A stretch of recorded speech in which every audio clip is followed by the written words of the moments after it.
Sinekten çok rahatsızlığımız çok. Hele o gece sineğe yatırmıyor. Ne yapacağımızı şaşırdık. Ben yaylaya kaçacağım sineğin korkusundan. İnşallah yaylada sinek yok. Biz Fekhiye bağlı Mansurlu köyündenik. Orada Allah izin versin inşallah rahat rahat uyuyoruz. İlaçlama hiç yok. Biz Suluca diyek, Toyk evlerin diyek. Oraya o pislikten, zibilden kokuyor oralar. Gelip temizleyen de yok, bakan da yok. Yatamıyor. Yatamıyor ki. Evet, sinek ne ilaç sıkan var, ne bakan var. Yumurtalara da bakmıyorlar. Belediye zaten çalıştırıyor ki. İş yapıyor, çalışmıyor. Adamın kendine ayrı yok ya. Yani biz sinekten yatamıyor. Ben yumurtalıklıyım ben. Al her taraf sinek dolu. Sinekten yatılmıyor ki. Sivrisinekler. Büyükşehir'in bakması lazım. Halkımıza güzel baksın. Başka bir şey diyeceğimiz yok. Belediyeden hizmet bekliyoruz. İşletmemizden dolayı müşteriler de rahatsız oluyor.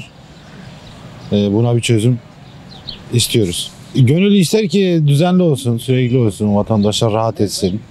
Yumurtalıkta ikamet ediyorum. Orada çalışıyorum toplum sağlığında. Orada da aynı sinek sorunu var da. Bu daha önce kaldırılmıştı. Kanadalı bir ekiple çalışılmış diye duydum. Üzerinde düşünülmesi lazım. Yani evde sineklik olmasa durulmaz yani.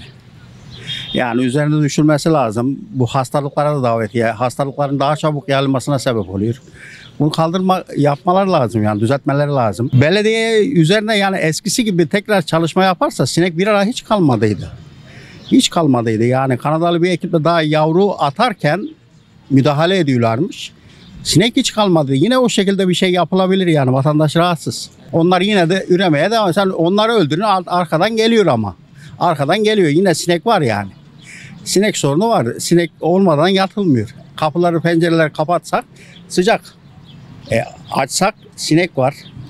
Yani müdahale edilmesi lazım. Yani belediyenin daha kapsamlı, daha ciddi çalışması gerekiyor. Oğlar rahatsız oluyoruz. Geceleri uyku haram oluyor. Daha sonra bir mala giderken yazıda bile ki duramıyoruz. Can istediyse gelip zehirletiyorlar. Can istenmezse gelmiyorlar ona göre. Her tarafta sinek kaynıyor zaten. Daha ne sorayım? Peki ilaçlamaları yeterli buluyor musunuz? Hayır. Adana içi değil de köylerinde oturuyoruz biz. Öyle bir yeterli bir şeyimiz yok yani. Sinekten gece yatılmıyor.